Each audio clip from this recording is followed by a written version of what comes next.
Welcome to This Explainer. Today, we're diving straight into the hands-on process of building your very first autonomous AI agent using code pulling directly from Chapter 13 of the Developer's Guide to AI. If you've been keeping up with the wild evolution of generative AI lately, you know we're rapidly moving way past the days of simple chat windows, where the AI just, answers your questions. We're actually entering an era of true agency, an era where AI acts, executes, and solves complex problems entirely on your behalf. So today, we are transitioning from reactive AI to proactive, goal-oriented problem solving. We aren't just going to talk about agents conceptually, we are going to build one from the ground up. Let's get right into it. Here's our roadmap for today. Number 1, the code-based approach. Number 2, setting up the environment. 3, anatomy of an agent. 4, the tool dependency test. And finally, number 5, prompting for structure. All right, Section 1, the code-based approach. Now I get it. It is incredibly tempting to just grab a drag-and-drop interface. Off-the-shelf solutions like Crew AI, Browser Use, or Agent AI, they are absolutely fantastic for exploring the world of agents quickly. But true power for developers, that comes from understanding the underlying mechanics. The source material for this chapter emphasizes that a customizable, code-based approach is absolutely essential when you want to tailor your agents to complex, multi-step tasks that are highly specific to your own business logic.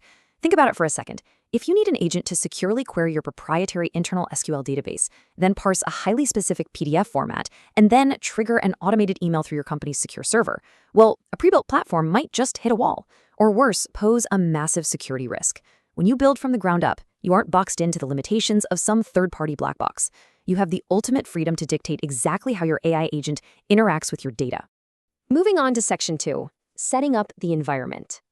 So setting up properly ensures we don't run into any frustrating roadblocks later on. We always start by isolating our workspace. The book recommends using tools like Python's built-in Venv or Conda. You can think of a virtual environment like a clean, soundproof room for your code. It ensures that the dependencies you install for the specific agent don't bleed over and break other projects on your global system.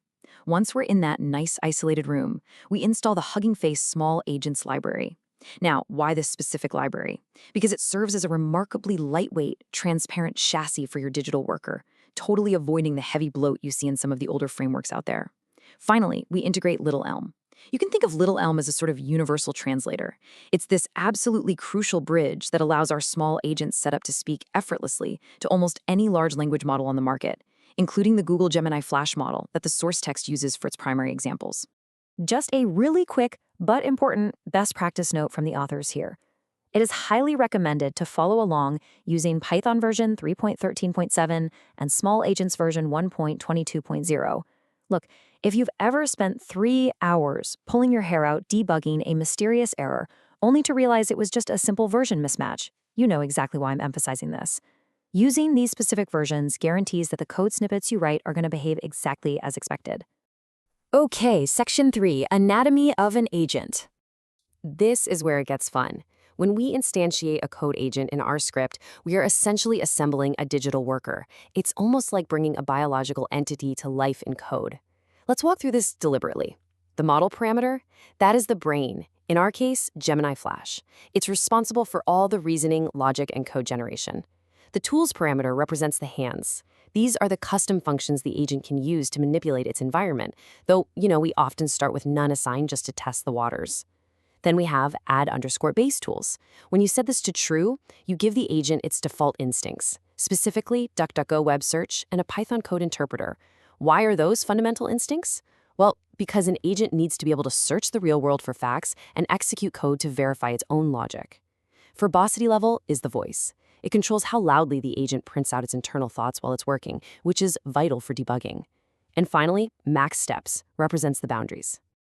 Let's actually pause on those boundaries for a second. Setting max steps to 5 is an absolute necessity. Remember, an autonomous agent is designed to loop. It thinks, it acts, it observes the results, and then it thinks again. But what happens if it gets confused? Without boundaries, an agent that hits a wall might just keep looping endlessly. And in the real world, that means it is literally burning through your API tokens by the second and rocking up a massive bill. Setting a hard limit of 5 steps is your emergency brake. It ensures the process stops, whether the task is completely finished or not, keeping your budget totally safe. Section 4, the tool dependency test. To really grasp agency, we need to understand exactly what an LLM can and cannot do on its own. So ask yourself, what happens to our agent if we turn off its access to the outside world? What if we set add base tools equals false and completely remove its web search capabilities? We know large language models are incredibly smart, right? But can they just figure it out? The authors of the guide run a super fascinating test to answer this exact question. When we challenge the agent to find Amazon's Q4 2024 revenue without those web search capabilities, it completely fails. It hits an absolute wall. But the interesting part is how it fails. It doesn't confidently hallucinate a fake number. Instead, it politely refuses. The agent tries its best to reason through the prompt, but it quickly realizes it just cannot retrieve current data, because that information exists outside of its original training window.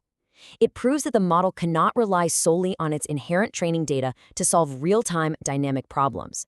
This perfectly illustrates one of the most fundamental concepts in AI development. An LLM on its own is just a brain in a jar. It might contain vast amounts of historical knowledge, and it definitely possesses incredible reasoning capabilities, but it is entirely frozen in time. Agency is defined by the tools the brain has access to. It absolutely requires external tools, like web searches, API access, or database connections, to reach out and interact with real-world, current information. Without tools, you basically just have a chatbot. But with tools, you have an agent. And that brings us to Section 5, prompting for structure.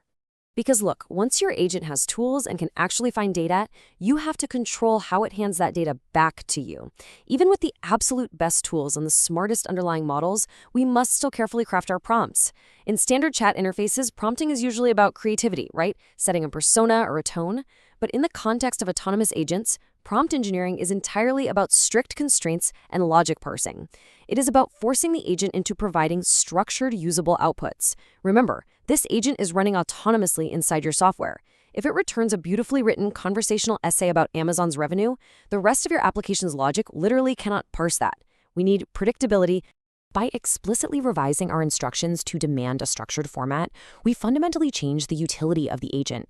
A basic prompt results in a messy text dump, and that requires a human to sit there, read it, and extract the value. But a structured prompt, one that explicitly requires a comparative table or a strict JSON object, ensures the AI outputs a format that the very next function in your software pipeline can instantly consume. If the output is structured, your code doesn't break. The data becomes infinitely more convenient for developers to capture, analyze, and automate. It's a total game changer. So, you've now seen the foundational mechanics. You know exactly how to set up the clean, small agents environment. You understand those vital code agent parameters, the brain, the hands, the boundaries. You've proven the absolute necessity of external tools by testing the model's limits. And you know how to enforce structured output so your software actually works. By understanding these concepts from Chapter 13, you've taken a massive leap. You have taken the first real step in extending your AI's reach beyond a simple reactive chat window, right into the realm of genuine autonomy. You're no longer just talking to AI. You are building an active participant in your digital processes. As you open up your terminal to start coding today, I want to leave you with this provocative thought. Now that your agent has a brain and basic instincts, it is basically a blank slate waiting for your specific business logic. So what custom tools will you build to give it true agency in your daily workflows? The API keys are entirely in your hands. Thanks for joining me on this explainer, and happy coding.